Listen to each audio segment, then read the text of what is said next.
This program contains adult content. Is there a God? Big atheist. Really? What, am I, an idiot? Come on. That yes, it would be nice if you could throw your sins and your responsibilities on someone else. But it's not true. It looks like far-left lunacy. I don't believe that it's true that religion is moral or ethical. You don't need to follow anybody! It's not human intelligence! If someone doesn't value logical consistency, what logical argument are you going to give them that will demonstrate that they should? Go start screaming, stop believing conspiracy theories! God, all of a sudden I understand extreme vetting. Oh my God. I wasn't at my best right then, but fuck me. you were at Hulk Dan. I just posted something on Facebook like, yeah, we're interviewing a Christian for the next episode of the Godless Rebelution. Everything was going okay until he started questioning whether parents should vaccinate their kids. Then I was like, Dan smash! Yeah. Oh my. That was very interesting. That was very frustrating is what that was. Uh-huh. Yeah. I'm not sure if that's even going to be entertaining. I'm sure people will find some entertainment in it. They'll be interested by it. I have a fucking headache from just trying to not break things. I do that every week. Hey, Dan. Oh my God. Dan, is it this chair? Is it the chair? Yeah, it's got to be the chair. Because I'm just sitting over here like... Should I have asked him about GMOs? It's the radiation from the television, I'm sure, is what's doing it. Maybe. I think you did get kind of me over there. I was riding your rocker there like crazy for your audio. Oh, were you? Yeah, I was like, ah! You were peeking like a motherfucker. Are we paused? I got a little excited. We're recording this bit, but I don't know if it'll make it into into the edited thing. There were times I felt bad for him. I mean, there was times when I did feel bad for him too, but it wasn't. It was because I think he's dumb. Yeah, I do. I think he's dumb. I know. I told you guys that. I told you guys that when I saw his email. I'm like, this guy's fucking dumb. Yeah. And you're like, well, I mean, yeah, it's hard to tell, but yeah. Like this conversation basically confirmed to me a lot about what I feel about some of the Bernie bros. Yeah. And about Trump voters in general. Trump supporters for sure. Just fucking dumb. Well, did you see the tweet that lady put out with her husband that got detained? Or, like, wasn't allowed back in the country and shit, that she said, like, I voted for you and I never thought this would happen. What about anything that he has done would lead her to believe that he would and that's where you go into the thing of people I didn't think that you would do the thing that you said that you would do. Yeah. That's where people, you get into the whole fucking thing of, oh, he's not a politician. I was going to come in with an analogy real quick, but you jumped in first. I was going to go, well, I'm glad my doctor's not a doctor. Because that works great. Oh, God damn it. Well, now what? We got 20 minutes left? Yeah, we could watch a thing, or do you want to? Or we could just, is there something is there a funny we can joke around for 20 minutes? Can we do that? Sure. How? Maybe. I don't. What should we joke around about? Let's just sit here and watch cat videos. Should we joke around about? Should you punch a Nazi? I don't know. Yeah, we could do that. I don't know. You've exhausted your energy stores. No, I'm a barely contained volcano of rage right now. Oh, you are in desperate need. I brought 1, 2, 3, 4 pages of stuff for him, notes that I couldn't even get to because he couldn't even say why he voted for Trump. The very first thing. It was like a rambling stream of Deepak Chopra's consciousness. I know. I thought the first thing was, okay, we'll get this out of the way. Why did you vote for Trump? And I thought it's going to go one of two ways: either seething hatred for Hillary, or there's something positive about Trump that he liked better than the other candidates. Yeah. One of those two things. Yeah. I was prepared for either. Yeah. He couldn't say anything. So, Trump, Jesus, he has no idea. Yeah. Anyway. Yeah, I lost my cool a little bit. You did. You did. And I sort of not, I didn't really. You were great. When the vaccine word came up, I just saw you go, Yeah. all right. Dude, just the level of, like, that's some ignorant, dumb fucking shit that he was saying. I know. Are we actually going to put this in the podcast? Maybe. Dude, this might just go out for Patreon stuff. Okay. I got kind of real with him. Like, I mean, I got super real. you got Hulk I got real. raw. Yeah, but I was kind of like, hey, let's put all this aside. Please vaccinate your 4-month-old child. Do that. Please do that. Like, let's forget about this other stuff. Just do that one thing because. But that's like he was still trying to go. Yeah, I don't want to be one of those 122. Oh God! No, let's not even. Let's do something for the Patreon. Let's do something. This is for the Patreon right here. Something fun. Yeah, I think this little bit will be so they can hear the shit we don't normally put in the show. Yeah, maybe.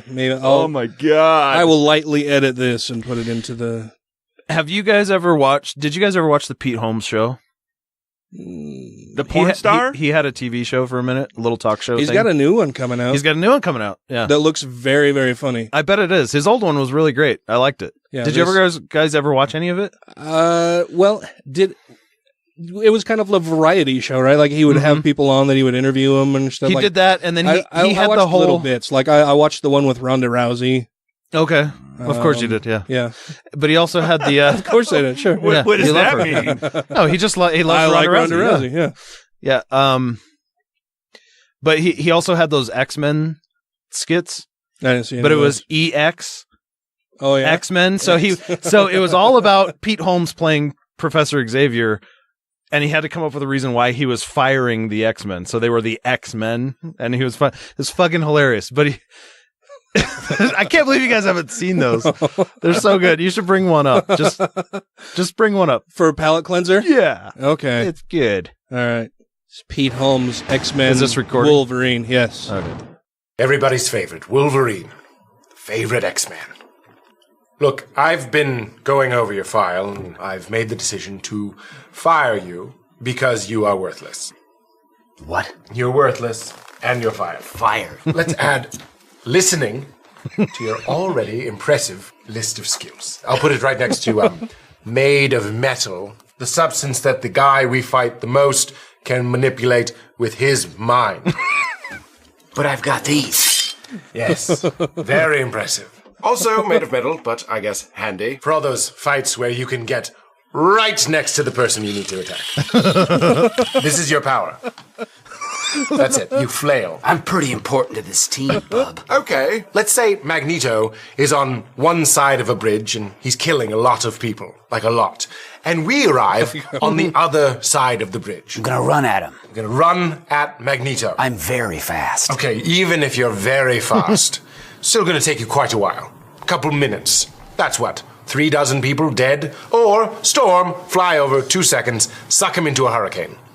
Into a goddamn hurricane. Problem solved. I have a motorcycle. Maybe I'd ride that. What is a motorcycle made of? Tubes. I'm sorry, you say tubes? Glass and tubes. I can really feel you picturing a motorcycle and trying. It's made of metal. Metal. It's made of metal. Made of metal, which you can twist and bend and throw you off the bridge, and now you're f***ing dead. I'm very useful to the team. I guess, when you're not off somewhere having harrowing visions of your origin. Oh, where did I come from? Where did I come from, though? No, you're not hearing me. No one gives a hot shit. But where did I come from? Get a journal, Logan. You're gonna have to find gainful employment somewhere else. Well, what will I do? Where do I go? I don't really give a shit. If I had my way, you and Beast would be over at the airport sniffing bags for the TSA. That's one of the things, isn't it? I can smell really far. That does not help us. You do not help us. I have a motorcycle. You've already said that. You're not all here, are you? I'm not all there. Are you just saying back to me what I am saying? Did you just repeat what I said? Well, Wolverine, I'm going to write you a prescription for an antipsychotic that I'd like you to take. I have a motorcycle. You're fired. I'd kill you with my mind, but it doesn't feel right. Feel like I'd be putting down a special needs member of the cast of Footloose. Huh? Gonna go fight some nerds? Hey, Wolverine, you want to see my claws? Bub. You. How did that show not make it? So funny. The best. That was very funny. I haven't seen any of those. Oh, man. I didn't even know you had a show. You're in for a fucking treat. I was waiting for a porno. No. You're thinking John Holmes. John Holmes. Who's that? He's an old porn star with like a gigantic penis. Right. Like 18-inch long penis. What? Yeah. No. Oh, yeah. 18 inches? Well, let's see. That's why he did porn. Let's see what Google has to say about... Just don't look up images. John Holmes, Wikipedia, size matters, 12-inch. penis. Flaccid? Who measures a flaccid dick? Yeah, that's true. Most accounts say it measured around 11 inches. Yeah. It's pretty big. Yeah. He had a... It was a sizable penis. Johnny a had sizable a big John member. Dingle. Mine's considerably smaller than that. Mine as well. I'm close. Not a single person thought you would say anything different. I would say I doubt it, but I don't want you to try to prove it to me either. You guys tell me, am I a terrible person? Because... Did you kick the dog or no? Well, there are a lot of people who would say I'm a terrible person. But Dampf was not at work today because he was attending to the needs of his wife who had her, I believe, her first chemo treatment today for breast cancer. And when on Tuesday, so yesterday, when I was in the office and heard that he wasn't going to be in today, and he said, "Oh yeah, I got to go to my wife's chemo appointment with her." I still fucking, in the back of my mind, every time I hear about anything bad that happens to this fucking guy, think back to when like he talked shit 2 or about 3 that years guy's ago. priesthood thing. Yeah, when he talked Of course shit you do, to because my I other- still think about that. Yeah, when he talked shit to my other coworker and was like telling my other coworker that my other coworker's son, who has Crohn's disease, well, probably wouldn't happen if he was living the way he should and paying his tithing and going to church and doing all the things that he should. That probably wouldn't happen to him. And his wife is going in for chemo, or went in for chemo today, and he had to miss work. And I'm like, How do you not see? Yeah, I feel like I'm kind of a terrible person because that's the first thing in my mind whenever I hear anything shitty that happens to this guy. Like, oh yeah, my hips are so bad now I've got to go in for shots every 60 days or whatever, cortisone shots, or I can't even move, and I've got arthritis in my back, and I need to get full hip replacements, and blah, blah, blah. And I'm like, every little fucking complaint that he has, I'm like, oh, well, maybe if you were paying your tithing and going to church on time and doing all the praying and everything else... Like, it makes me so fucking mad. And I want to go to my other coworker that he said that shit about a couple years ago and say, hey man, this has been weighing on my mind for years now. Does it fucking bother you? Or is it something that like... Just glossed over. Like, do you even remember that happening? Do you remember him saying that to you? Because I thought that was one of the shittiest fucking things I have ever heard one human being say to another human being who... they have to work with every day and who they, at least give some inclination that they care about this other person, that they would say something like that to another human being. I think we all do it. I think, was it rhetorical or do you really want a response? Because I have two. No, I do. Because I kind of feel bad that it's been weighing on my mind for fucking years and it still bothers me to this day. And every time something bad happens, that's the first thought that pops into my head. I think you should kill him. Well, like that Uber, I'll punch him. Just Nazi punch him. That Uber Christian friend, which I sent you that post for, which was sent to both of you but Matt doesn't read them. Yeah.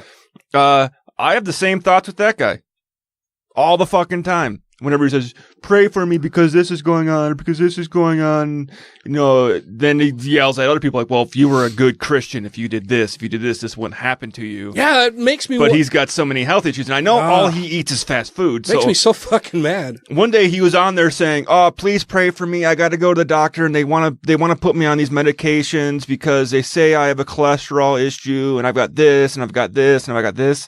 And I honestly posted on there, maybe you should stop fucking eating fast food for every meal. He's like, ha ha ha, funny. I'm like, no, I'm being fucking serious because you're so fucking stupid. Yeah, so my two things that I thought of. One, I'm a bad person to ask about this because obviously... You're a bad person. Yeah. And because I'm a bit of a misanthrope, if you haven't noticed. Huge misanthrope. I'm also hugely pessimistic, borderline sadistic in some ways. So... if other people are suffering and I don't like them, I kind of like that. So, but I don't think that's so. I think more people are sadistic than dare say that. I think so. Most too. people just don't admit that they're that way. Yeah, I think they pretend to be optimistic all the time about. Fuck you. No, bullshit. we're fucking. Of course, you love that. We're fucking apes in shoes, man. We all have the same type of response to that kind of shit. It's the willingness to suppress and not discuss that kind of shit that separates us from the other animals who would celebrate it, right? It's everybody has that base response, I think, initially. Yeah. I mean, and so that puts me in somewhere an in-between position, right? Because you have people on the far end of it who don't even control those urges, right? And like we were talking earlier, they go out and strangle, rape, and kill people because they are true sadists. Yeah. And I'm kind of in between where I'm not denying that part of my humanity. Of course that's present. Of course I'm aware of that. You know, when somebody cuts me off and then hits somebody else on the highway and rolls for, I laugh. No, I'm just kidding. That's a little bit sketchy because I've laughed. I want to make sure that I'm not involved. Well, that's a different story. It's only sketchy in that I want to make sure I'm not involved. Yeah, but no, dude. Well, I've even said to myself where I see someone driving poorly in the snow, and I see them like spin out, hit the guardrail, and go into a ditch. I'm like, you fucking deserved it. Way to go, hero. Okay, so now that I've got you on board with sadism, I've never. No, but I think there's a large amount of a huge percentage of the population that deny that part of. I mean, if you look at bonobos versus chimps, we're like chimps. We're not free loving hippie bonobos. We're brutal, genetically chimps. Genetically, we're more like bonobos. Closer to bonobos than chimps? Yeah. By a few tenths of a percent maybe or something. Actually, I was listening to a podcast earlier. We're really close to them in penis size. Okay. All right. That's weird. They have 9-inch dicks? Well, it was a whole thing about animals and which ones are supposed to be more monogamous versus... You mean in relation to their body size? In relation to the body size. And that's why they're saying that creatures that are normally closer in body size that have larger penises are made to be non-monogamous creatures. When you have creatures are larger in size with smaller genitalia, like gorillas, they're more monogamous because it's supposed to be, hey, I'm the dominant one, I'm the big one, I get to fuck all the women and you get nothing. So the women belong to me. Whereas far as creatures where they're usually have larger genitalia and they're more in the same size as the female, it's more like, no, everybody gets everybody. So now fuck whoever. So it's just unscientific to get mad at a brother for cheating. True. All right. Yes. Anyway, bonobos, the tripods. Because of the, true. Pretty much of the ape world. I actually thought that would do much better. Maybe Tamel will back me up on that. And then I've watched cockhold porn. That's what they all are. Cockhold porn. Cockle. You said that real. You said that real. Cuckold. Right? Cockle. I don't know how to pronounce it. No, you don't. I just watch it. And I've never seen one, but I even know the word cuck is short for cuckold. Right? Yeah, cuckold. Yeah. What? I didn't say cock hold. Yeah, you did. I didn't. No, it's my Wisconsin coming out. Rewind that shit.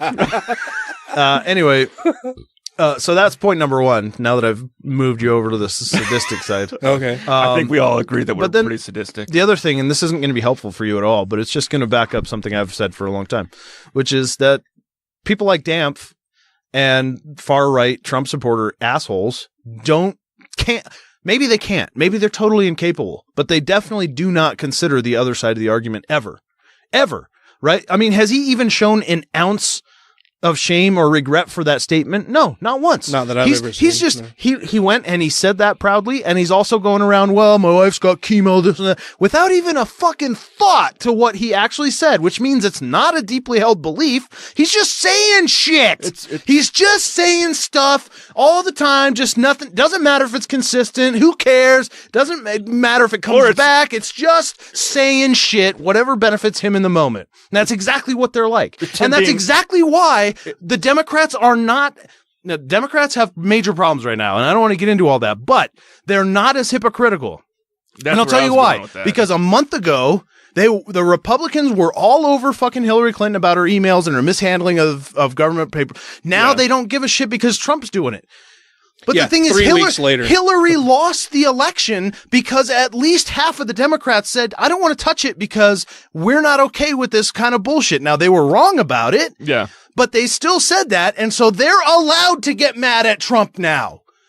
Yeah. We can do that without being hypocrites. You can't. And why aren't Trump supporters mad that Trump and his staff are using private fucking servers? They have to be outraged by that. And if they're not, they're hypocrites. And we are still allowed to get mad at Trump for that because we also got mad at Hillary for that. Yeah. She lost the presidency because Democrats got mad about that.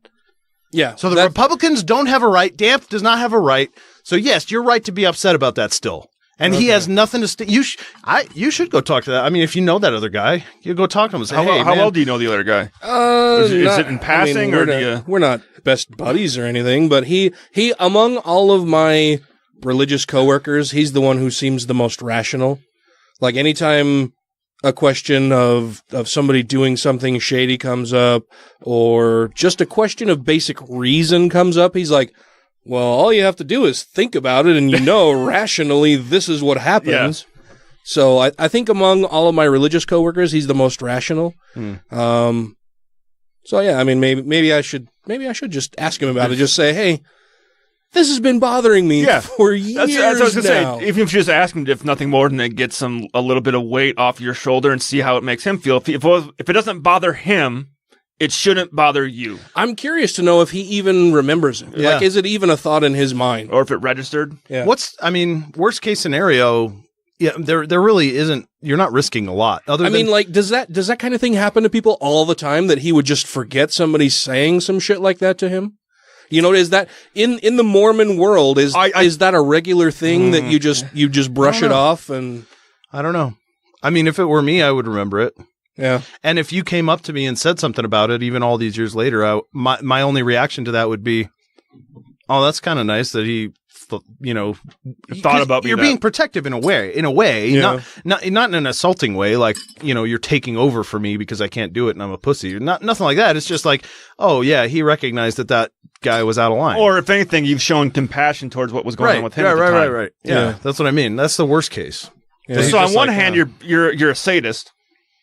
But you're showing compassion.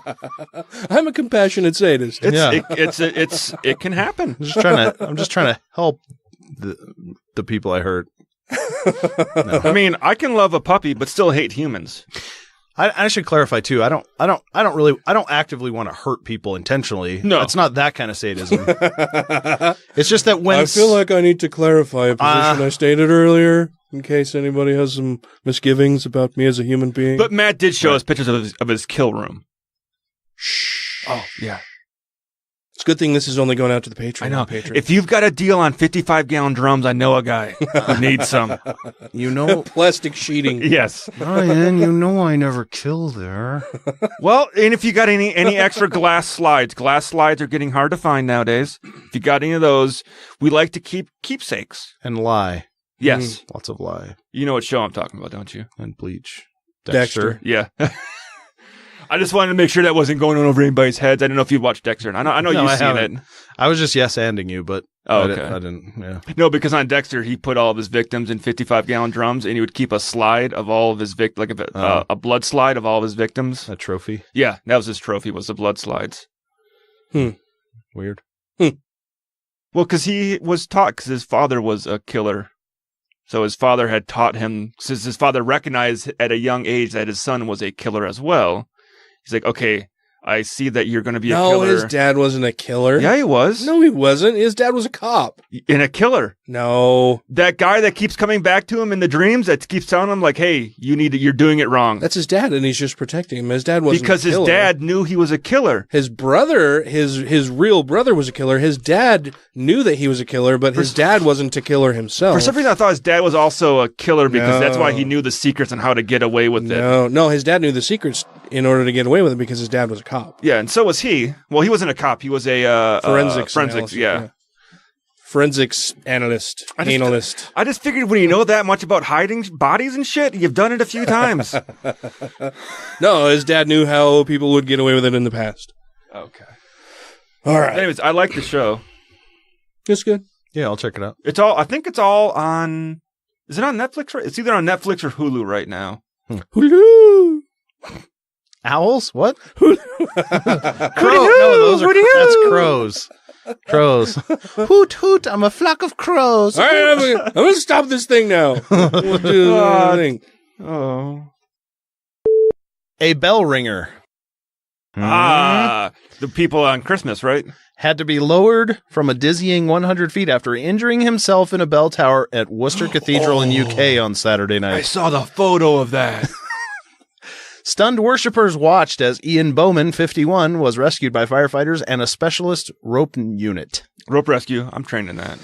The bell ringer was rushed to a hospital after a rope used to clang the huge bells caught around his foot, yanking him helplessly into the air. It took like him for a ride. Fucking cartoon. Like they show the belfry, right? And Yeah. it's these giant, there's stairs going around the exterior, and then this open hole, like all the way from the bell down to the floor. Yeah.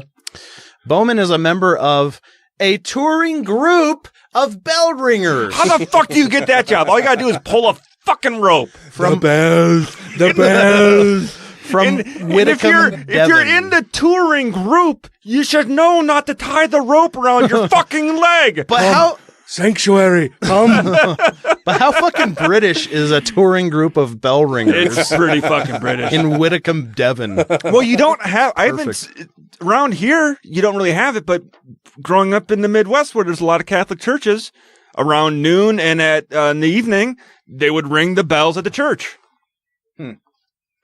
Yeah, you don't hear that here in Utah. No, you don't. No. I was just thinking about that because I remember as a kid, even though the churches were quite a ways away, you could hear them ringing the bells. But we've got some churches that were built in like 1830. They're the, large. Well, that sounds very hand quaint. carved stone. Yeah. Well, they're really cool looking buildings. Oh, sure. They're actual old architecture and have been kept up. Architecture? And stuff. I heard that too. I was like a little trying to slip an extra God syllable in there, Duffy. When you're from Wisconsin, you pronounce all the syllables, including the vowels, twice. Architecture. We had to shooey the moose away from the architecture.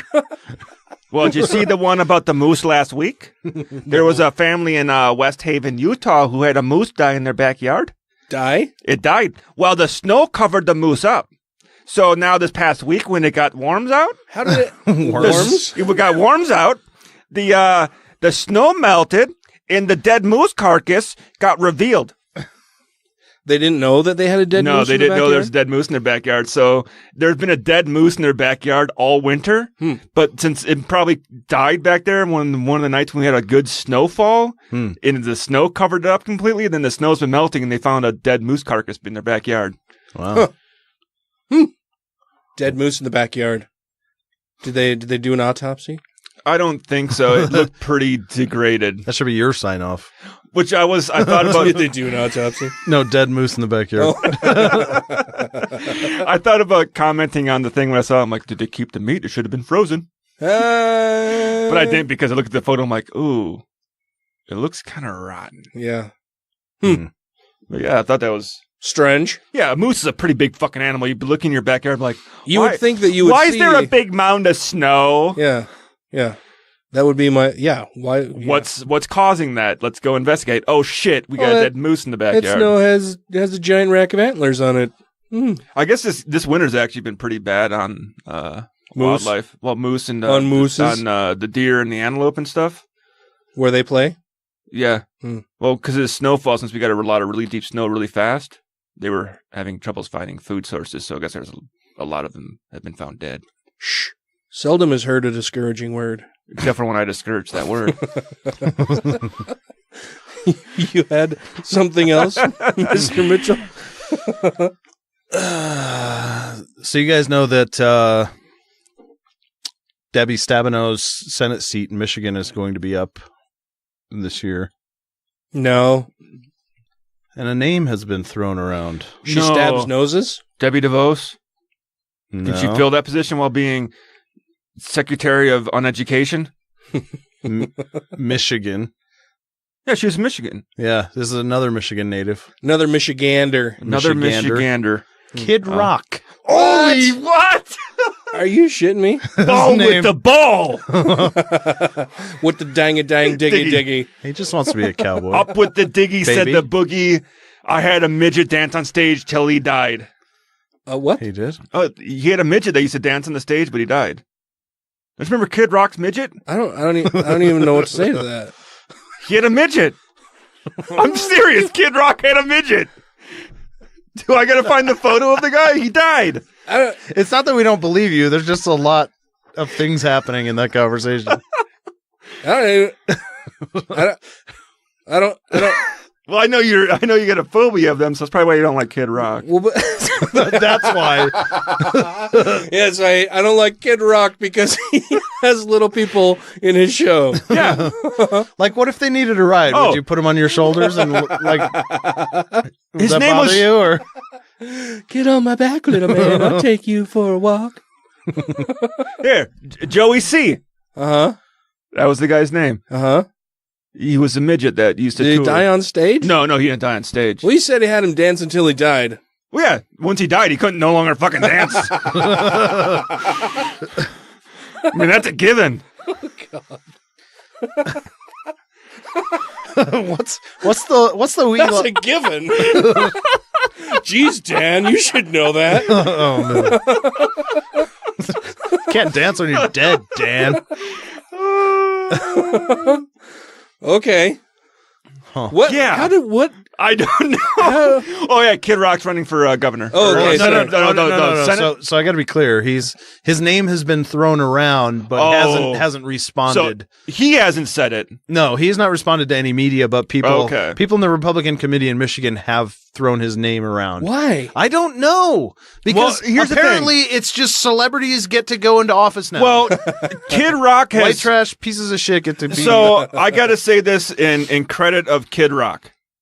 So all right. He killed a midget. No, he didn't kill. I mean, he might have made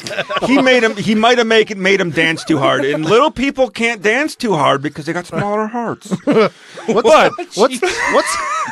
What's the wee lifespan anyway? I'm out. I'm sorry. This is good. This is going totally wrong.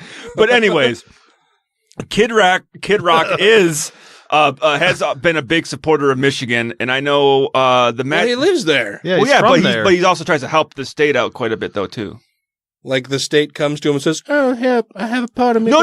Like trying to bring movie industry in to film there, trying to bring more entertainment, trying to bring more money into the state. And also when he tours, he only charges $20 a ticket because he knows that nobody will pay more than that or can't. No, because or can't his audience afford it. is a bunch of broke fucks. Yeah, that's exactly why. Because he knows people that his fans that really want to come see him can't afford to pay $100 to come see him play. Yeah, and he wants to be able to play shows for people that are on the lower end of the income scale. They're like bully for him. Do I want to go to Kid Rock or get this new Axe body spray? But he could charge $80 a fucking ticket and still sell out. I don't know. think so. I don't know. He was. That'd be tough. I'd watch the thing on him. I'm like, you know what? This guy ain't too bad. Maybe I don't like his music. He's got a weird personality and shit, but he seems like he's trying to be a nice guy. Okay. Sure. Well, okay. $20 for tickets. And actually, that Just thought it was interesting. The Matt Damon movie where they were, where he's Elysium. Mm-hmm. Kid Rock was supposed to be in that movie, but Kid Rock said, "Hey, I'll do it. Can we film in Detroit?" And they're like, "Oh yeah, we can do that." Then I guess they were going through the movie and they pulled out of Detroit because he wanted to highlight how Detroit is falling under, and because they wanted a dilapidated city. Like, let's shoot it in Detroit. We'll show how bad Detroit is right now to bring attention to it. Mm-hmm. When they pulled out of shooting in Detroit, Kid Rock said, "Well, fuck you then." Because the only reason why I'm doing this is to help the city out. Well, if they wanted a rundown city, what the fuck did they pull out of Detroit for? That's a good question. And why would he have been in Joe Dirt? Joe Dirt? Yeah. He was in that? Yeah. He's Joe Dirt. No, I'm just kidding. He could have been. No, he's the boyfriend in the fucking bar. Yeah. Well, he was supposed to have a big role in Elysium. Not like Matt Damon's role, but he was supposed to be a big part in the movie. Damon. They probably wanted him because he did look like he came from a dilapidated city. Huh. Yeah. Yeah. You look like you come from a hellscape. Want to be in our movie? Where we have a hellscape. I see. I'm just not going to judge the book by its cover. You guys seem pretty judgmental. Oh, yeah. I am. I'm very judgy. Thank you to everybody who has rated the show on iTunes and Stitcher and are following us on YouTube, Twitter, and Facebook. And to all our Patreon patrons, you make the show possible. Brian Fisher's an asshole. Yeah. Of course. In case you didn't know. I knew this. Did you know this? I knew this. Did you know this? He puts a C right in the middle of his name. What the fuck? Are you some fucking Nazi or what are you doing? Fischer. Oh. Brian Fischer. He Fischer. He's a fisher of men. Fischer. Yeah. He causes a fissure. Shares running for the hills. Don't fist me. This is when we need video because we're all making the fisting motion. So people get what's going on when we're saying Fisher. Anyway, this comes to us from Right Wing Watch. It says that American Family Radio's Brian Fisher declared on his Focal Point program yesterday that homosexual supremacy is one of the gravest dangers in the nation today. What the fuck does that even mean? He doesn't know. He warned that LGBTQ activists are modern-day Nazi brown shirts. You don't have to take my word for it. Let's hear it from the shriveled ass of this fucko. You're the one with the German name, dude. Yeah. He doesn't even have a good radio voice. No. We Not are like wrestling me. with judicial supremacy, and I would say that's the worst Supremacy? evil that we are confronting right now. You know, for instance, you look at Judicial supremacy is the most evil issue we're dealing with now. Yeah. The most. Yeah.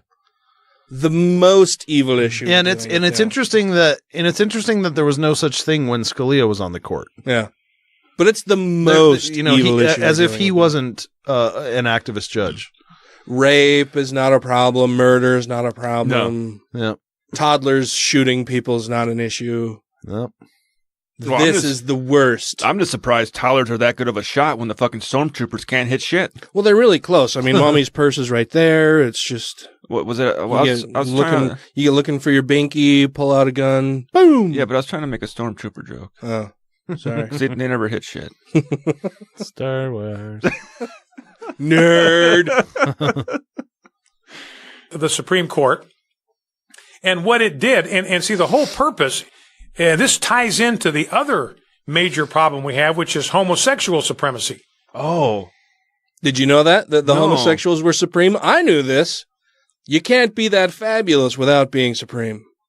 That's why the White House looks like shit now. What? Huh? Because Trump doesn't like gays.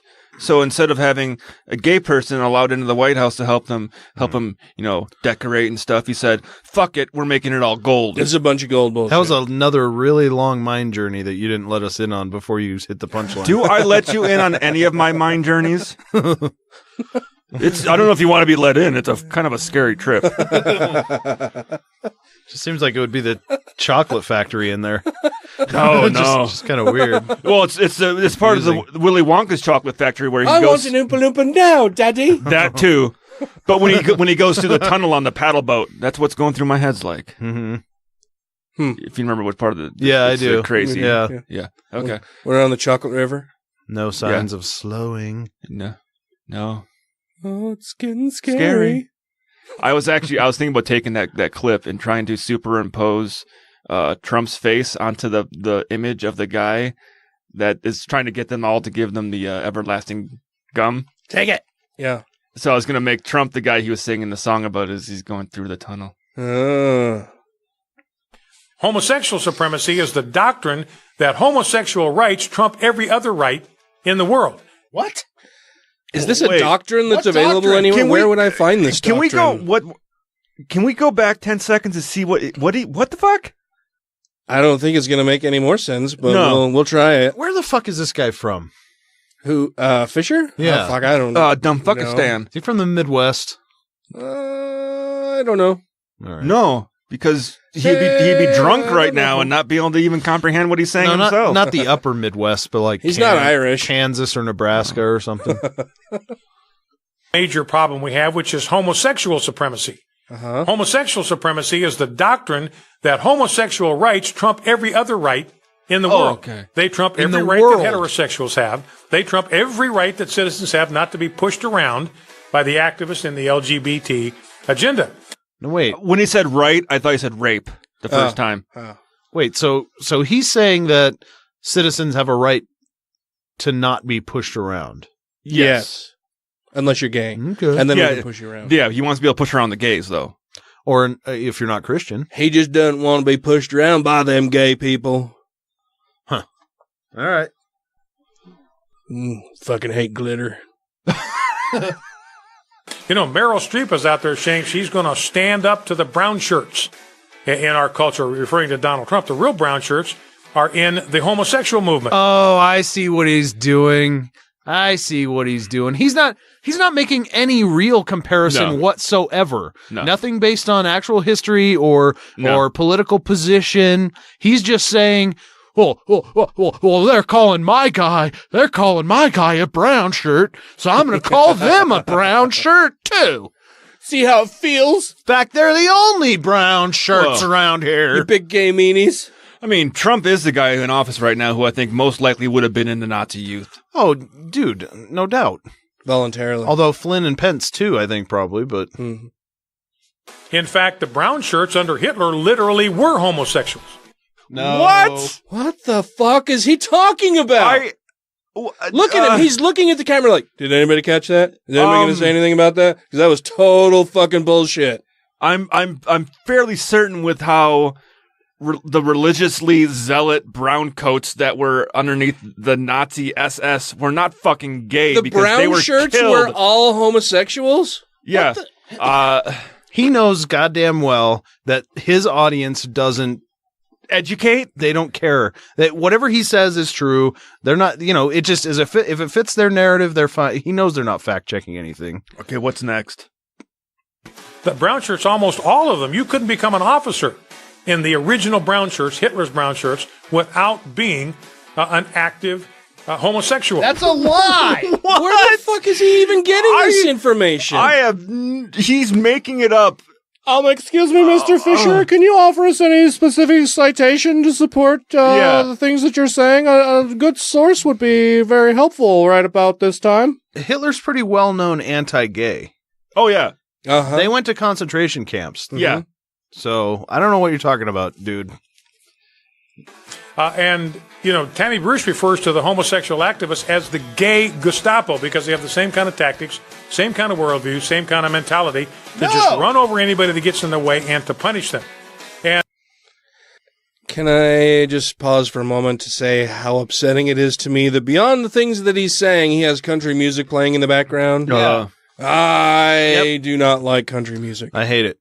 I like classic country. No. I like the old shit. No. Charlie Pride. No.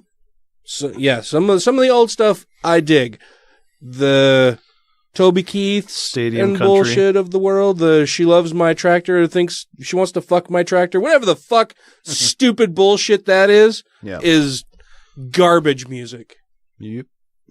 And they're able to do it with the help of the courts. That's how we got homosexuality decriminalized by an activist court, how we got gay marriage, activist court. Time for that to stop. So how is being gay something that should be criminalized in the first fucking place? It shouldn't be.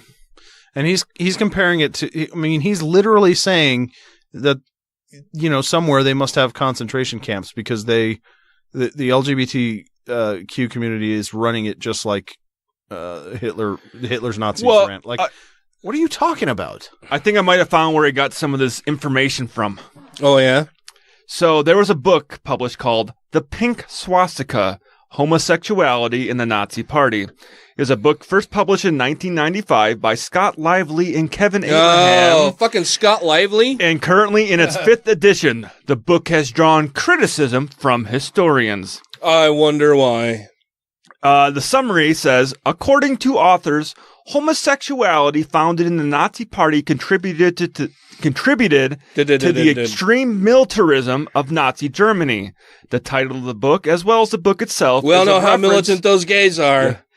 As a reference to the Pink Triangle, the Nazi war against homosexuals, a book in which Richard Plant details homophobia in the Nazi Party and the homosexual victims of Nazism. Lively and Abrams also take up the subject of Nazism in America and discuss the Boy Scouts. The state that many leaders in the German Nazi regime, including Adolf Hitler himself, were homosexuals, and says that 8 of his top 10 serial killers in the U.S. were homosexuals.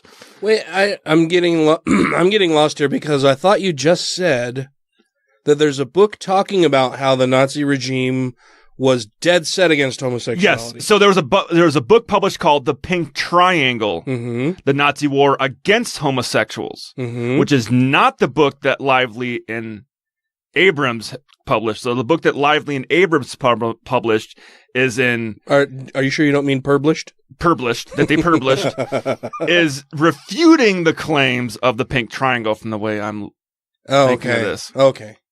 So, yeah, I was like... this isn't making any sense to me. Not that their book would. Yeah. Anyway, but it says also they claim that persecution of homosexuals was only directed towards feminine homosexuals. This is from Lively's book. Not the bears. One significant source for the Pink Swastika was Samuel Egra's German National Vice, which Lively refers to as the 1945 version of Pink Swastika. So there's apparently a book published called German's National Vice, which I guess claims that there's homosexuality in the Nazi Party. Vice like VICE? Yeah, Vice like VICE, yeah. Huh. Not WEISS. Nope. Because it sounds like a delicious beer. Weiss, yeah. Oh, I love Honey Weiss beers. There's one from back home. Yeah. The Rainbow Eyes. So... when I first did a really quick Google search, the Pink Swastika came up in the top 3 on the search for it. Huh.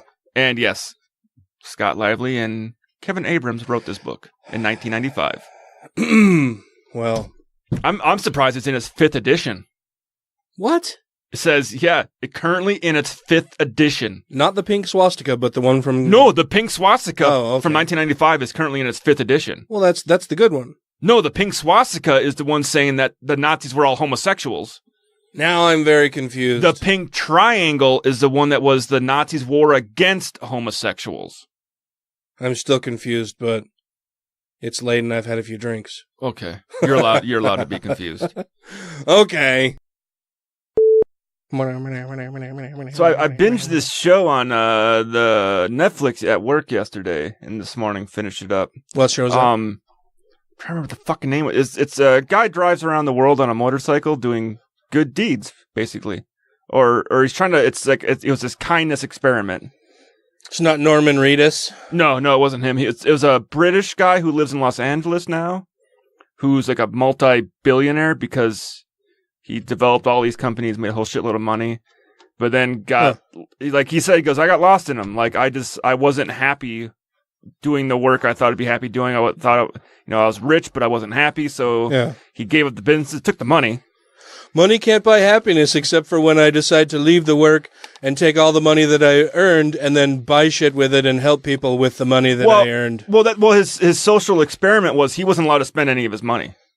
So his social experiment was he had a shitty old fucking Chinese motorcycle. Mm-hmm. He was going to travel around the world with it, only relying on people's kindness. How do you travel around the world on a motorcycle? It had a sidecar.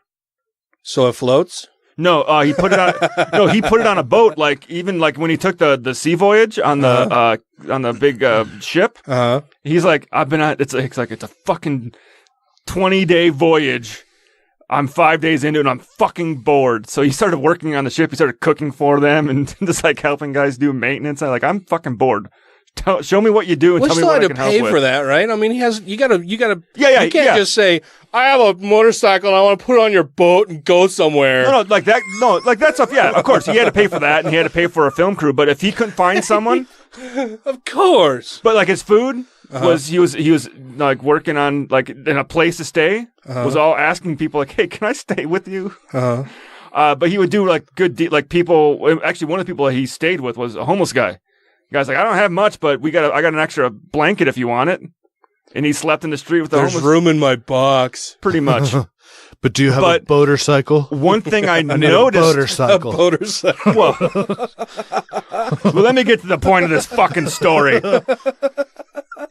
One thing I noticed when he traveled around the world doing, like, when he would find someone that he really wanted to help out, like the homeless guy, he bought the homeless guy a place to live and paid for an education so he can go back to school. Wait a minute. I thought he couldn't spend his own money. He spends it on these people. Well, sure. Because he's not going around saying, hey, I'm a billionaire. Will you let me sleep in your house for free? Yeah.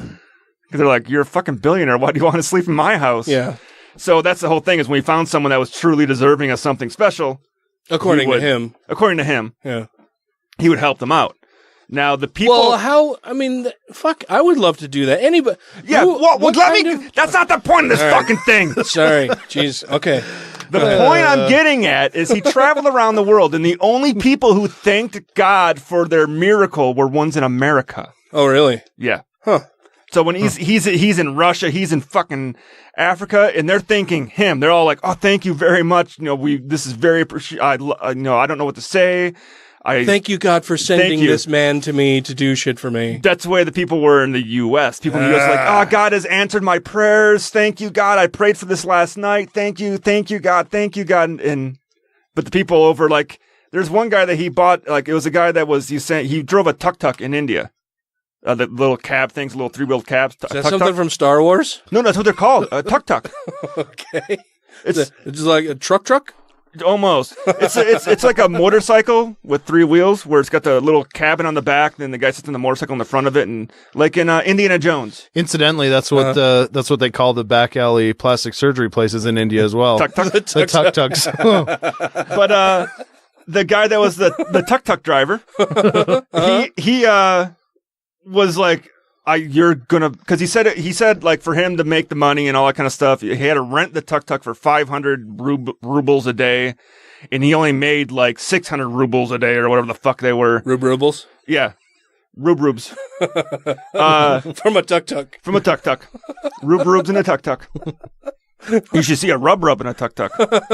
But it's a happy ending. Like he bought the guy his own tuk-tuk so he didn't have to rent one for 500 rubes a day. And the guy didn't... Jesus, how long is this story, dude? As long as I want to fucking make it. God, I came in halfway through it. But he was more like, I can't believe you're doing this for me. No one's ever done anything like this for me. And he would thank him. And this is in India where they're very religious. He wasn't thanking God.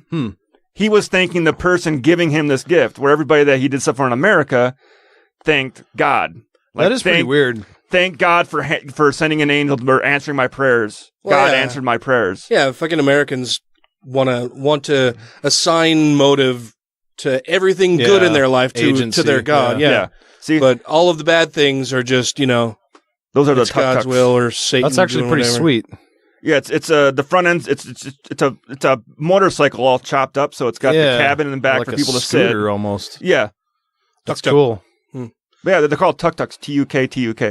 It's almost like a rickshaw, but like motorized. Yeah, pretty much. It's a motorized rickshaw, basically. And they're big in India and Yeah, Southeast Asia, probably. Thailand has them, I bet. But I thought that was interesting when I was watching the show that the people in America thanked God and the people in other countries thanked him. Stupid. But yeah. Well, who? I don't know.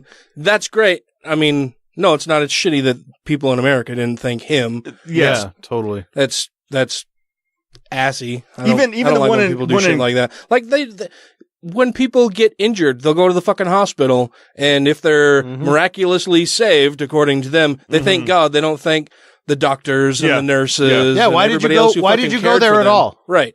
Why don't you just fucking stay home and pray for something to happen? Then? Yeah. Well, as soon as something serious happens, all faith goes out the window. Yeah. Even the one in Canada they went to was a dog shelter where the lady was spending all of her own money to take care of these dogs, bring them in, get the surgeries done for them and stuff. And he's like, "Hey, I'm gonna pay to re-outfit your whole place. New beds, new toys for the dogs, food, and I'm gonna fill your funds back up again for you to have surgeries, for emergency surgeries. If a dog comes in that's been hit by a car and needs help, because I'll refund or max out your account, reimburse your account, and fill your account for that, so that if someone comes in and the dog needs surgery, you can get the surgery done for the dog." And I don't even remember her saying, "Thank you, God, thank you this," and that was just north of the border. She was like, "Oh my God, I can't believe you're doing this for me. Are you sure?" Oh my God, I can't believe it. Well, I don't know if she said that, but oh my dog. It was more like most people were in disbelief that this guy was willing to help them. Yeah. Where people in America were easy to jump to. "Oh, thank you, God. God answered my prayers." Yeah. And that's great. I think it's great that he did that. It sounds like it was a fun show, but it was super fun. It was such a fun show. That's why I binged it. I got really into it. It was not, the quality wasn't there, but it was. Well, I don't know. Just maybe the way you presented it initially, where you said, "Oh yeah, this guy, he made all of this money, but he wasn't happy doing that, and so he decided to go and travel the world and do this and that. He can't spend his own money, and well, no, he's still spending his own money." It's one of those things where they say, money can't buy happiness. Yeah. And to prove that, I'm going to go and spend a shit ton of money making myself and other people happy. Right. Well, I guess the thing is he's been doing this already for like the last so many years, where because he was stuck in Los Angeles doing the high end parties, living the high life, doing all that kind of stuff, and he wasn't happy, so he quit. And he just started traveling the world and experiencing cultures and meeting people. And he said he was much more fulfilled. Yeah, I would love to do that. Oh, yeah. If I was just independently wealthy, fucking travel the world helping people. But I think that'd be fucking awesome. But he wasn't always rich. So he was of the opinion, if I work hard and I get really stinking rich, I'm going to be fucking happy. And he was not happy at all being some rich asshole. And even in one of the nights where a guy gave him a place to stay, it was a rich guy who took him out to a ritzy party. He's like, "I fucking hate this. Yeah. I don't want to be here right now. I want to leave. I want to get out of here because that's what I'm trying to escape from. I don't want to be around people that are just flashing, trying to." I don't want to be in Trump's world. Pretty much. People are like, "Hey, I got money and I'm going to fucking show off and show you how much fucking money I have." Yeah. I mean, I don't think the guy even changed his fucking clothes the entire show. He started off with a red jacket, and by the time he was done, the sun faded that thing fucking pink. Probably smelled exciting. Yeah. Is that a new Axe body spray scent? Yeah, probably. I've never smelled an Axe body anything that I wasn't like, who the fuck would throw this garbage on their body? I used to Axe body wash at work and stuff. Yeah. You'll have to tell me what scent it is, because I've I don't even pay attention. I just grab them off the shelf. I just need soap. I've smelled several different ones, and I'm like, this smells like hot garbage. Why? How do they sell this? I mean, they smell good. They're just so sweet that I would never. I've never smelled one that hot garbage can sometimes smell better than burning hot garbage and sagebrush. True. Yeah. When you're washing the scent of smoke off of you. Did you see this? We're gonna beat your ass. Yeah. You just get that through your stinking traitorous heads. I apologize. Excuse me. I apologize. We have a lot of Christian affiliates. I am a Christian. But I will stomp your head in if you start a fight with me, you thug scum. Anyways, excuse me, ladies and gentlemen. Bunch of cowards.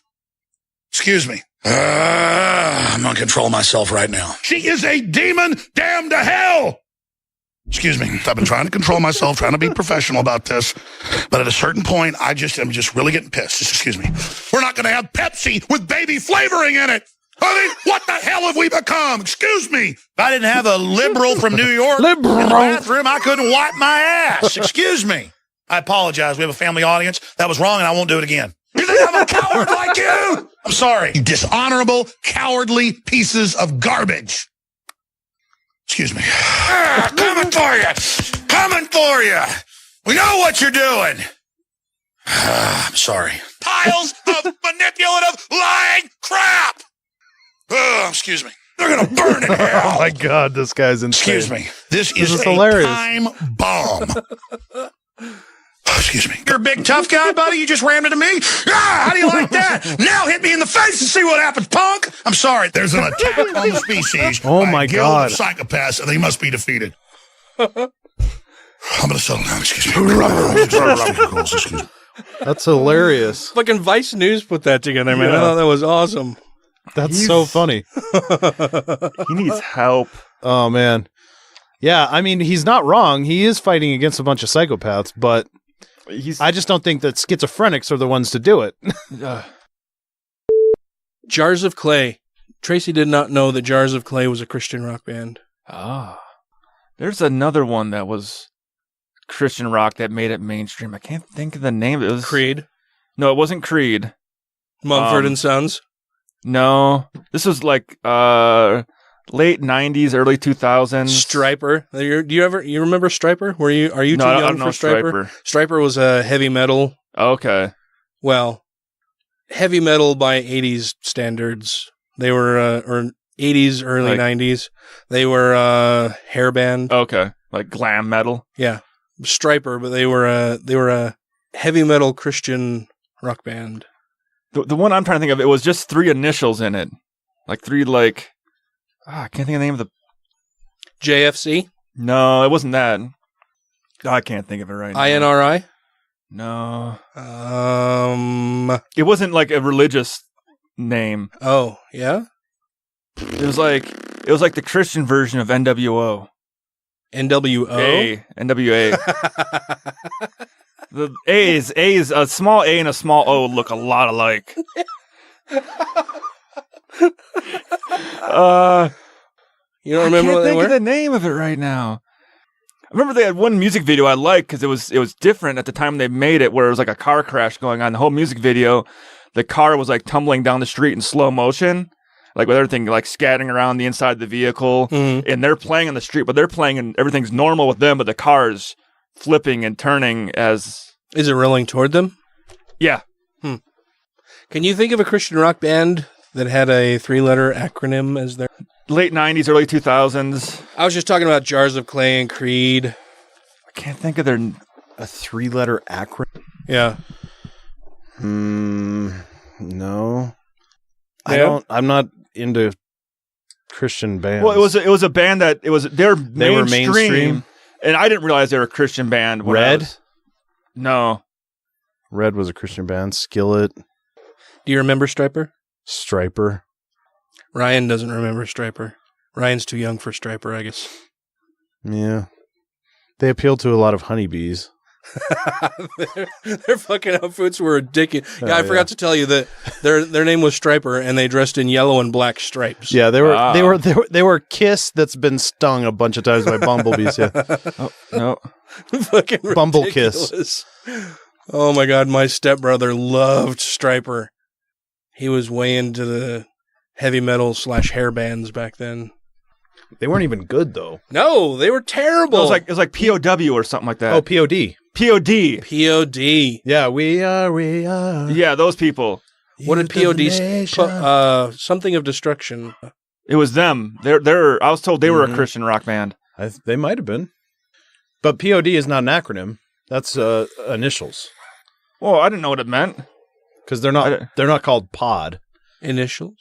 Well, yeah. Well, no. Each letter stands for something else. What's the difference between initials and an acronym? An acronym forms a new word. So AIDS is a new word that's also based on the initials that stand for the first letter in each word. Does it have to be a new word? Like DOD isn't a new word. Those are initials. Yeah. If it was DOD, but it's also an acronym. But it's also an acronym. No, it isn't. In the military, anything with a letter where you break it down has always been an acronym. But they're wrong. They're not, you know what? They're not English scholars either in the military, and those are initials. I wonder. Those are abbreviations. It's not an acronym. What does Google say? AIDS is an acronym. The definition of an acronym. AIDS is a disease. Oh God, we're right.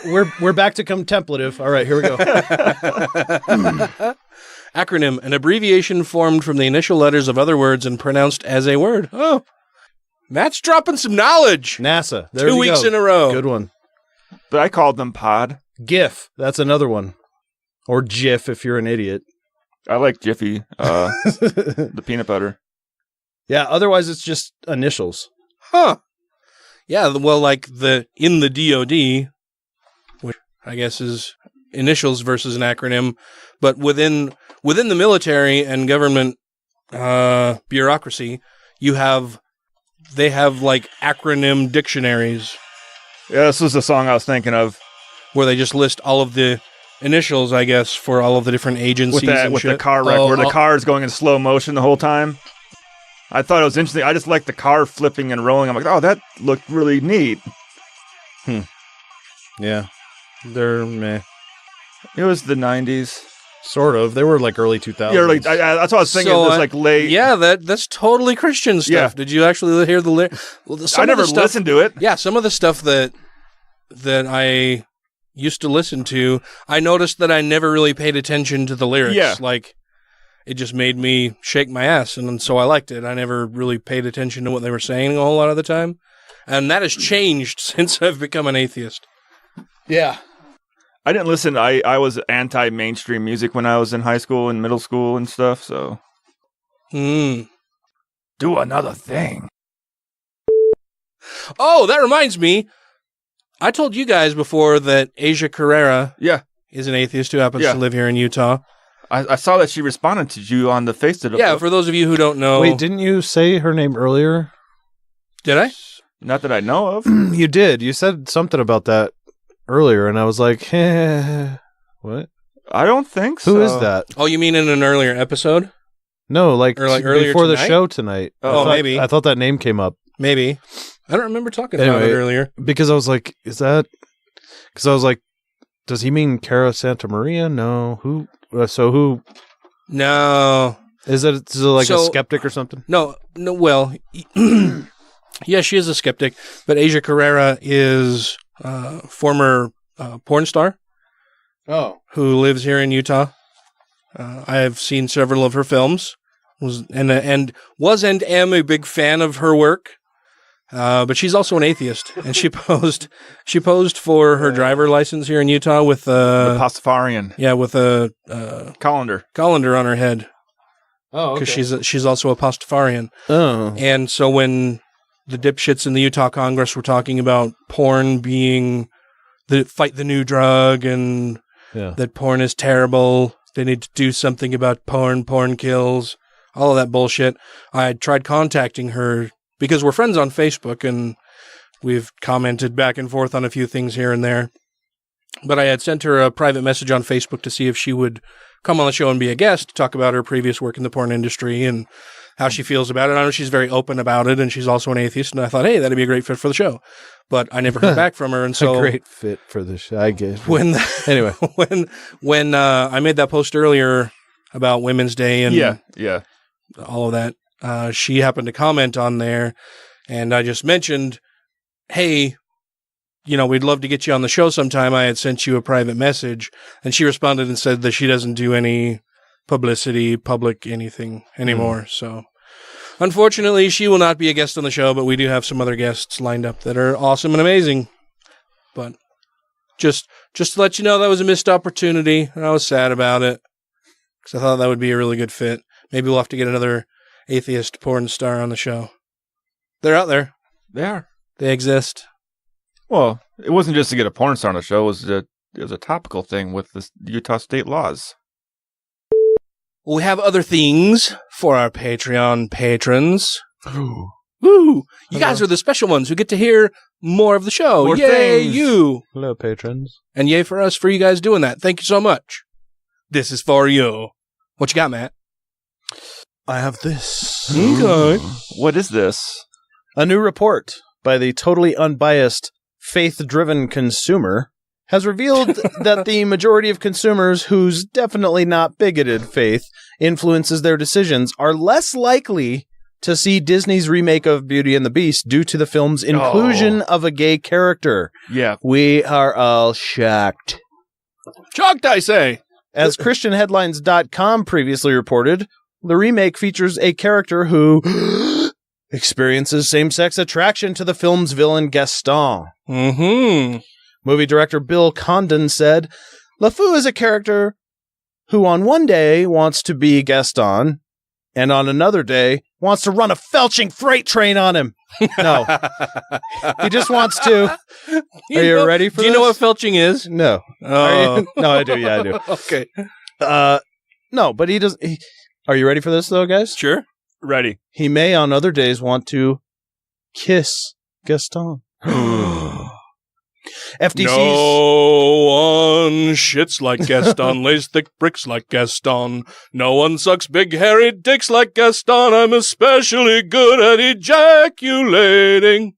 It sounded like you had Oh, that what a guy, that Gaston. Did you have that prepared? I used to sing like this whole whole alternative thing for... Yeah, anyway. Okay. Please continue. We learn more and more every day.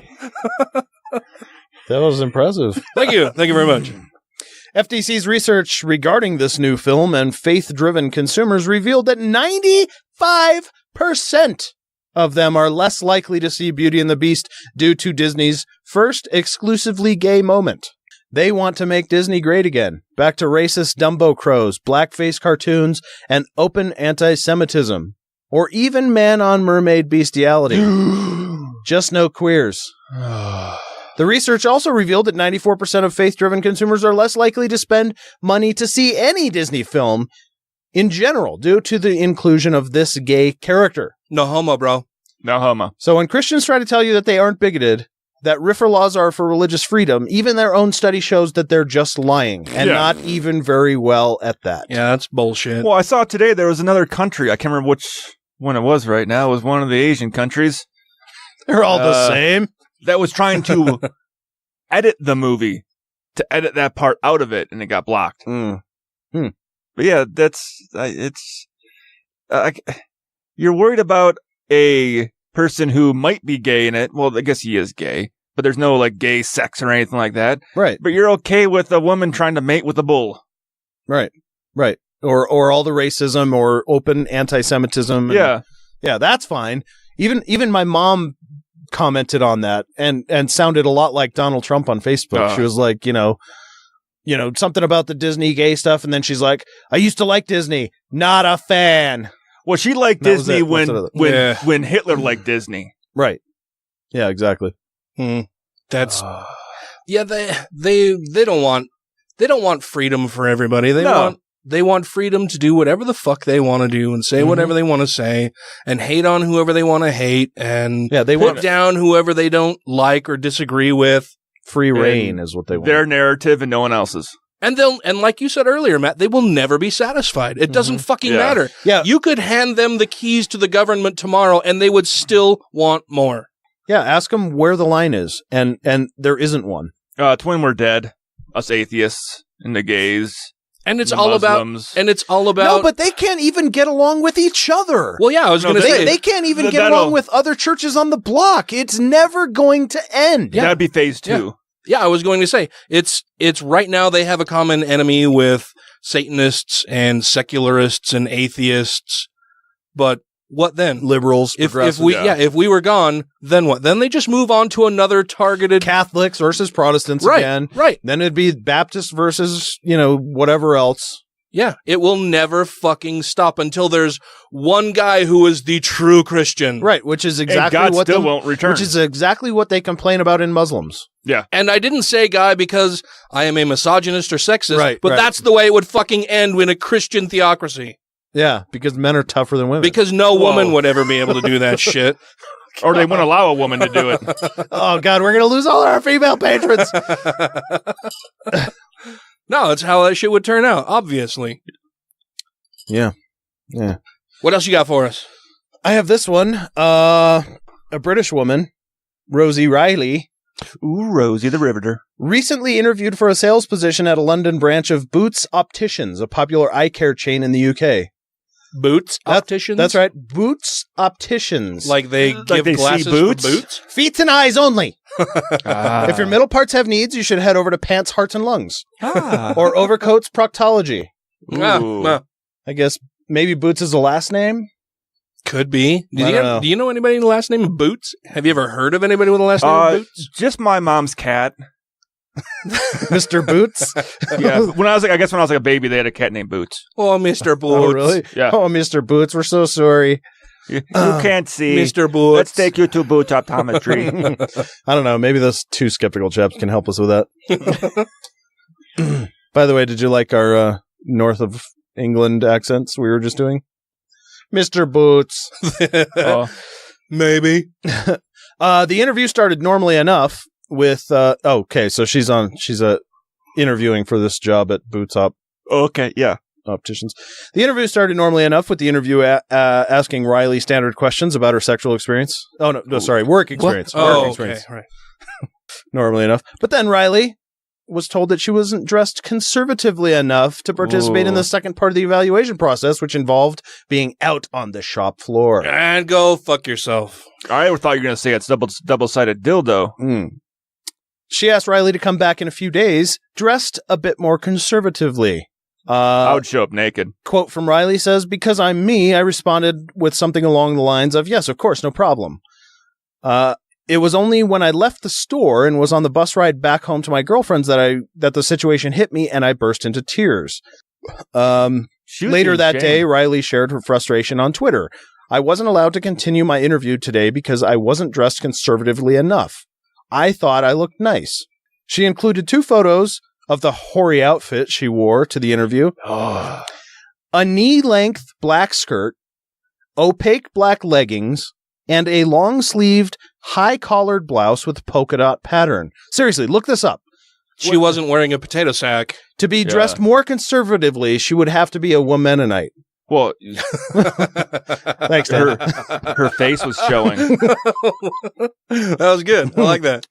Riley has a non-traditional shaved hairstyle, as well as a few piercings and tattoos. According to Riley, a photo of herself was included on the resume with her initial application, so the company was aware of her appearance up front before the interview process. They didn't say anything at all, Riley said. Riley's initial tweet about her interview experience quickly went viral and has racked up more than 7,000 likes and shares on Twitter. Several supporters, including some British celebrities, or, B-list celebrities, I don't know. Isn't that what B-list means? British celebrities? Yes. Mm-hmm. Yeah, I think so. All British celebrities are B-list? That's how I've always viewed it. Yeah. They don't make A-list, so they move to L.A. Yeah, right. It's not the American list. It's the American British list is A-list and British list is B, right? Yeah. And even they have sent encouraging notes to Riley, so that's nice. Following the public outcry, Boots said they are conducting a full investigation into the incident, but there's currently no evidence that Putin had any involvement. Oh! He never wears a shirt, though, so he would approve. The company said that we don't have an official dress code for interviews and realize we got it wrong on this occasion and do apologize to Rosie. Representative from Boots also sent Riley an apology letter, which Riley shared on Twitter. It's for teens. Twinter. Quote, "We encourage a diverse workforce, but not too diverse, apparently, and feel that this situation does not represent us." A regional manager for Boots Opticians wrote in the letter, "I'm sorry this has caused you so much frustration." That's a non-apology apology. Mm-hmm. I'm sorry that you feel a certain way. Yeah, that's a not apology. Yeah. She also invited Riley to attend a follow-up meeting at a different branch of Boots Opticians, but Riley declined the offer. Good for you, Riley. Also, why at a different branch? Why don't you fire that manager if it doesn't represent you? Yeah. If it's exactly if the guy doesn't represent your company, why are you allowing him to represent your company? Yeah, or girl. I actually don't know if it was a female or male, but doesn't matter. But Riley declined the offer, saying that I don't want to work for a company who discriminates against people. She said that she would remove her piercing piercings and hide her tattoos should it be uniform policy for a potential job. However, she said she will not be changing her overall look anytime soon, even though the Boots job interview did not turn out as she'd hoped. Riley said the experience helped her gain confidence in her personal style. I realized that my appearance is who I am, and I'm not going to change that for anybody.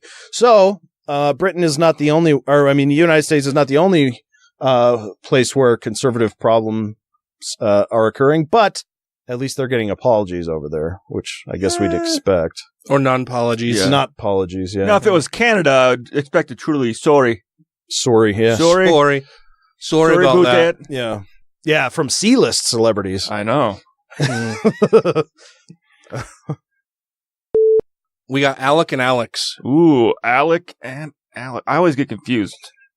Do you? Really? No, when people say their name, like when they say Alec, sometimes I'll just in my head think Alex. I see. Because I'm used to Alex more than Alec.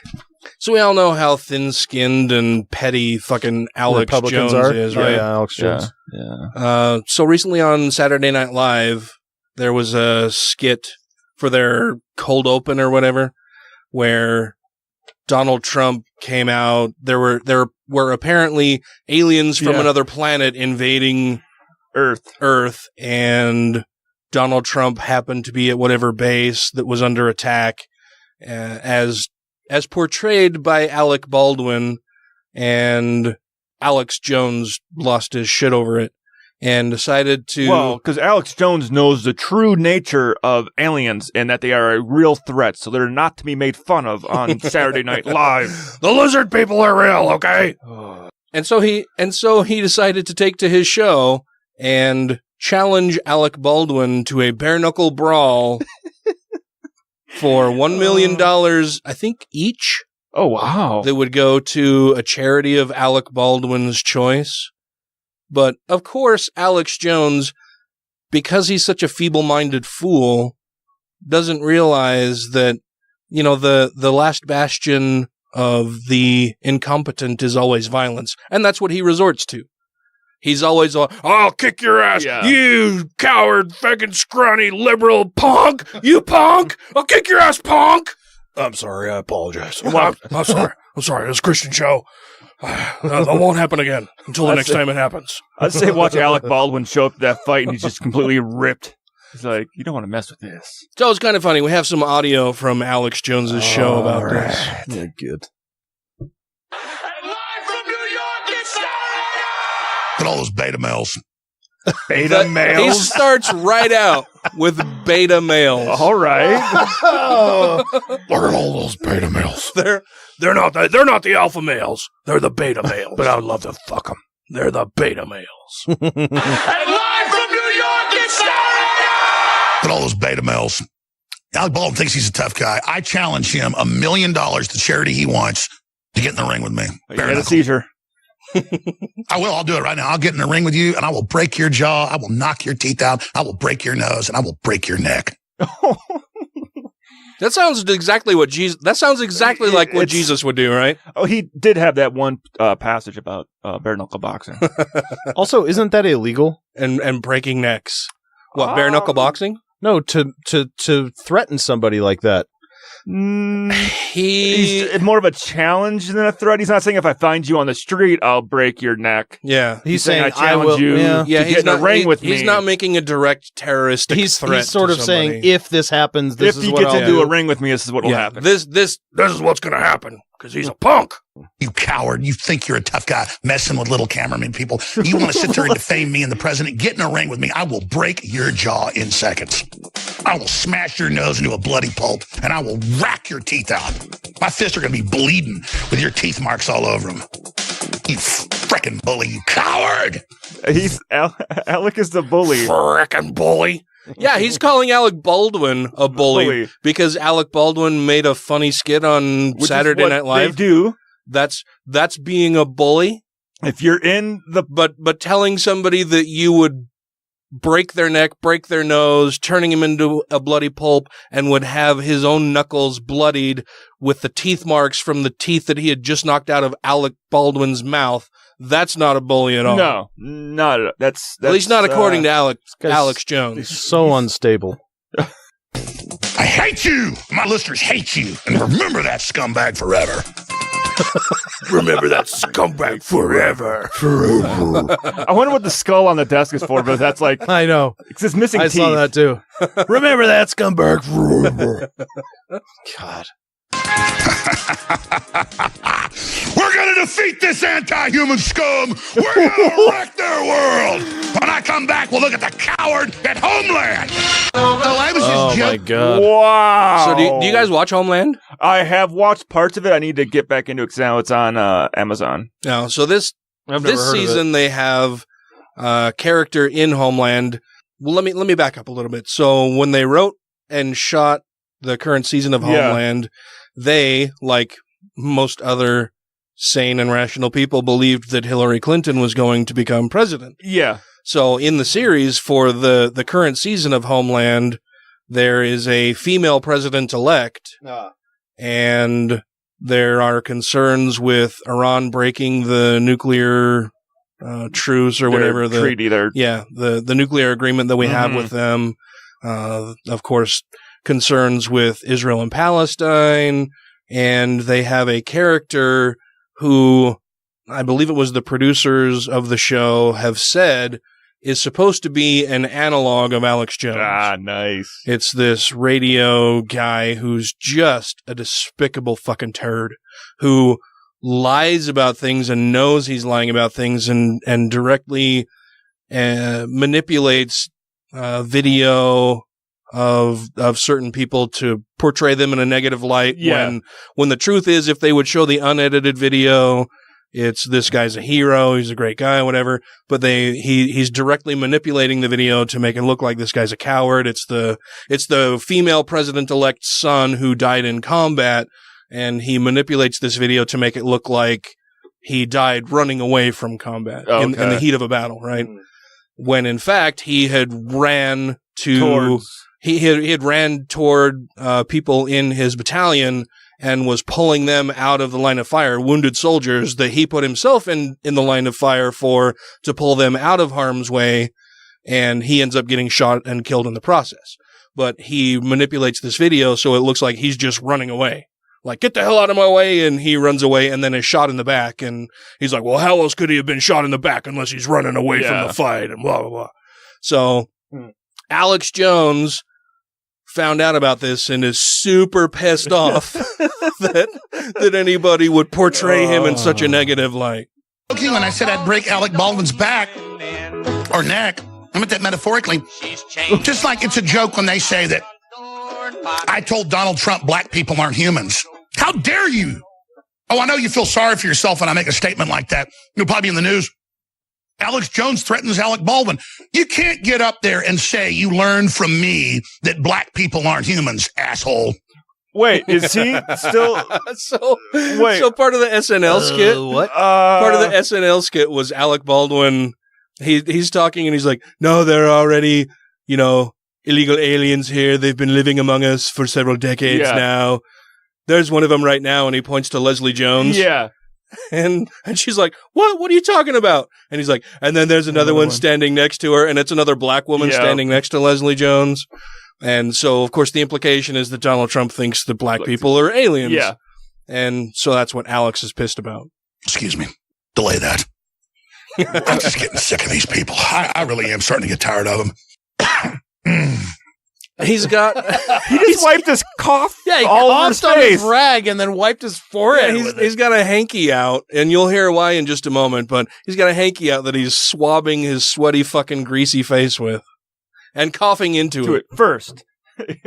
Because I watched that 5-minute clip. It took me 30 minutes to start and stop it. I was eating jalapenos during the break. Why were you eating jalapenos? He's recording a show and is eating jalapenos during the break that had caused him to break out into a sweat, apparently. That's hilarious. And I'm sitting there watching this crap. meant to create destruction of our society. And I'm not mad at Baldwin and his cowardly writers because they're even attacking me. I'm sick of the world they're making for our kids. The guy is a selfish pig, but he's nothing compared to the guy I'm going to cover in the next segment. Who's that? And that's Jake Weber. Jake Weber. And I want to. Jake Weber is the guy who portrays the Alex Jones-ish character in Homeland. And that's Jake Weber. And I want to challenge Jake Weber as well. He can show up in a ring with me, bare knuckles, and he can even do his fake Texas accent. While he has each episode, I'm helping terrorists kill people. I'm blaming innocent people for the terror. I'm setting up war heroes and saying they aren't war heroes. I mean, you know what? I mean, and they admit in the news it's Alex Jones. This is uncool, man. Anybody anywhere in the world. Not cool, man. Not cool. You're making fun of me? That's not cool. My butt hurts.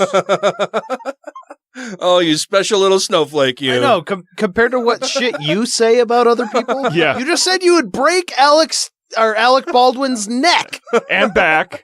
And face. Knock his teeth out. Nose. Yeah. My fist is going to be bloody with your teeth marks right out. Turn his face into pulp. This is uncool, man. Anybody anywhere in the world. If you did this to Andrew Jackson 200 years ago, he'd call you out in the street, man. I mean, dude, I don't sit there and say that you wait, hold your words. You hate black people. No, you just challenge everybody to a fight and say you're going to beat them to a bloody fucking pulp. I mean, what the hell, man? Just because you've dehumanized me and want to go on the news and lie about me. You dehumanize yourself. Yeah. In every video I ever see of you. It's not hard. Or create some fictional character who you say is Alex Jones. You just can't get away with that, bro. Bro. Oh my God, with the way he's talking right now, where he says uncool and bro and everything, if you slowed him down to about half speed, would he not sound like David Smalley? That's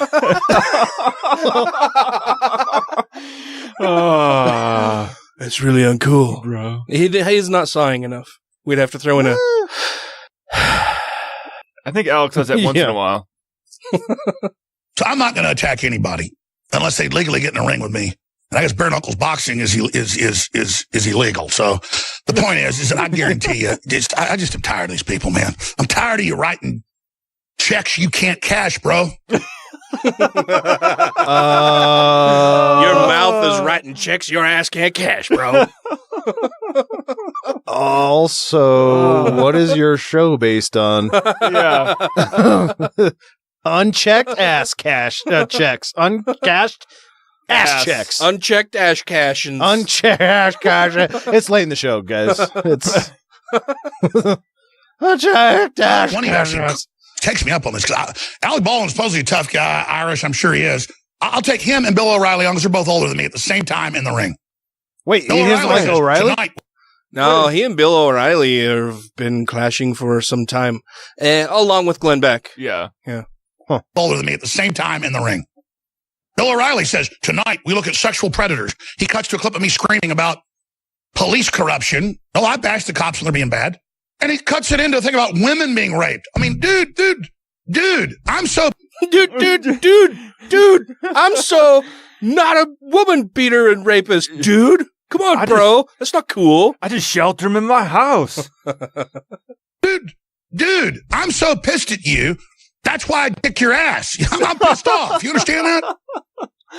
I know that I want to punch you in the nose. You understand? And when I want to punch somebody in the nose, I don't ever lose. I love everybody. Until they lie. Oh, shit. I love everybody. Until they lie. I want to punch them in the nose. Everybody. Until they lie about me and my family. And so, what am I supposed to do when you say I'm a sex predator? Maybe act like an adult and say you're wrong and here's why, and I disagree and here's why. Yeah.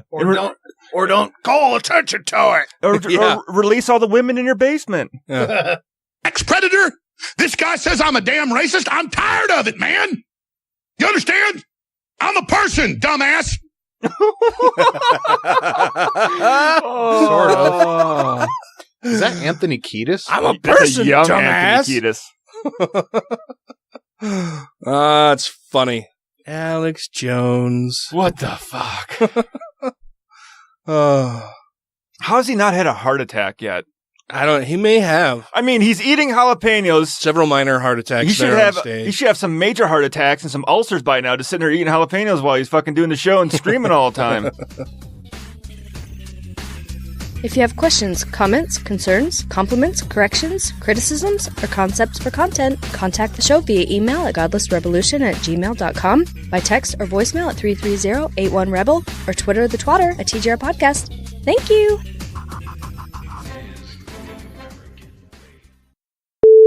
Sweet. I'm excited. Yeah.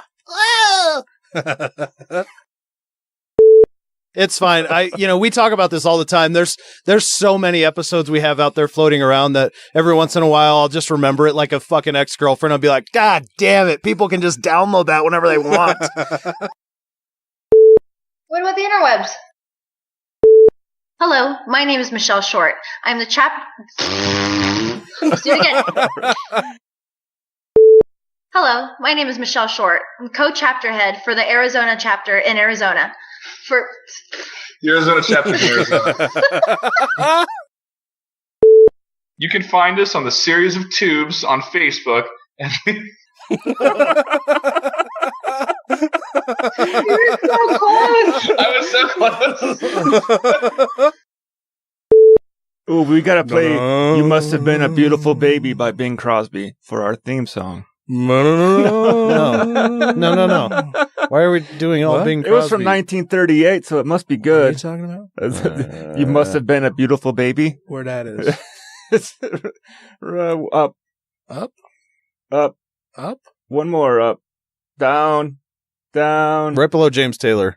There you are. Right. Well, you must have been a beautiful baby. Is that what it is? Yeah. I'll bet. It's a Christmas song. Is it a Christmas song? No. They all sound the same to me. You must have been a beautiful baby. You must have been a wonderful child. When you were only starting to go to kindergarten, I bet you drove the little boys wild. Is this about This is about pedophilia. He's talking about fucking a baby. I can see the judge's eyes as they handed you the prize. I'd never really thought about that. he's picking which little baby he wants to fuck when they're 18. In kindergarten, you must have drove the boys wild? It was a different time. I suppose. If you only live to 12, that makes sense. There needs to be a Mormon themed mimosa. Getting to know you. The mimosa. Getting to know all about you. What would the mimosa have in it? It has to have milk in it. Grape juice. I would have 7-Up. Ooh. 7-Up or Sprite and rainbow sherbet. It's got to have something green, That's too. what it would be. That's it. That's it? That's a mimosa. I was thinking of green Jell-O. 7-Up and rainbow sherbet. And some shaved carrots. But they wouldn't call it sherbet. It would be sherbet. Yeah. Sherbet? Yeah. Gary Sherbert. 7-Up and rainbow sherbet. We got to make mimosas. Mimosas? That's fucking lame. I hate that. I have that at fucking family parties and shit. Sometimes they'll get fancy and they'll No, you got to have alcohol in it. They'll throw in fucking pink lemonade. Like, this is lemonade, but it's pink. Woo! We're living large now. We're getting crazy, Sister Ellis. Can I have some of that pink lemonade? Last time it made me crazy. Sister Jensen's getting wild up in this hizzy. Here's your sad little inside gossip that that a lot of people don't know about, and this isn't going to be public. We're obviously not recording right now. I'm gonna tickle you for that one very hard. Like, Tommy Lahren showed up as a 24-year-old and expect everyone to kiss her ass for yelling a lot. Gwyneth Paltrow could be that, and she is genuinely lovely to everyone. So I feel a little bad writing a 10-page thing ripping Gwyneth Paltrow to shreds, knowing that she's apparently really lovely. So I made it very clear in this article that, look, she's really lovely, and everyone kind of thinks she's nice, but she's wrong about everything. Happy birthday to Ryan Duffy. Yep. Is Laurie your mama? Yep. Ha! That's why I'm in the picture and she's behind me in the picture. My fucking allergies, man. Fucking wouldn't fuck with my voice and shit. You guys ever do that where you just get like this catch in your throat and you're like, oh, great, there goes my voice now. No. I don't have allergies, so. It's got to be the cancer. Jesus. And her family is Mormon, and and as she's said, like, they're, nicest group of wrong people you'll ever meet. Yeah. I'm so glad that I did not talk about my pussy way too much. Well, we could still talk about Zelda if you want. Oh my God. Were you guys like, Matt hasn't really been mad for a while. Let's do a story about church and cops. And guns. And church and cops and guns. It'll be fine, I'm sure. Hello, this is Yvette D'Entremont, the Psy Babe, and you're listening to the Godless Rebelution, and you can find me at... Everyone does it, don't worry. Hi, this is Yvette D'Entremont, the Psy Babe. You can... God damn it.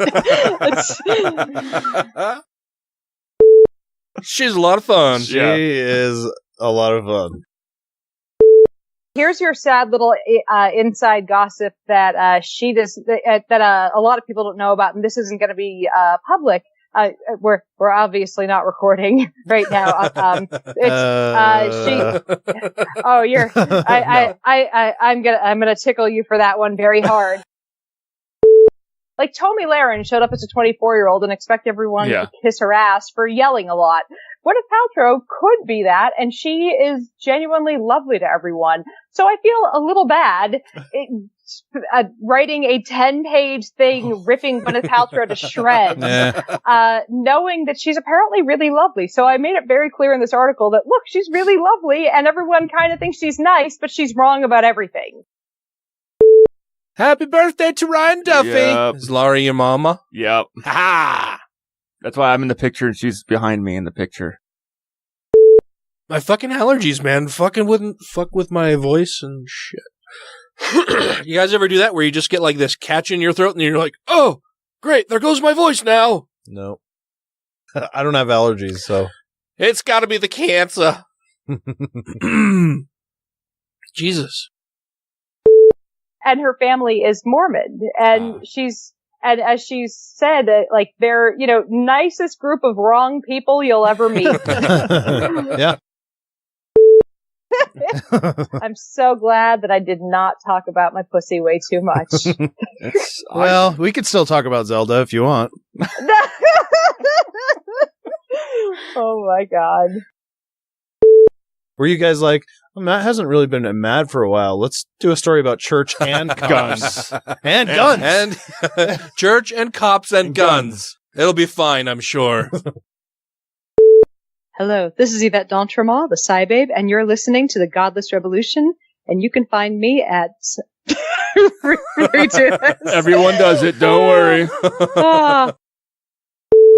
Hi, this is Yvette D'Entremont, the Psy Babe. You can... God damn it. She's a lot of fun. She is a lot of fun. Good night, everybody. Found it in a hole in 81.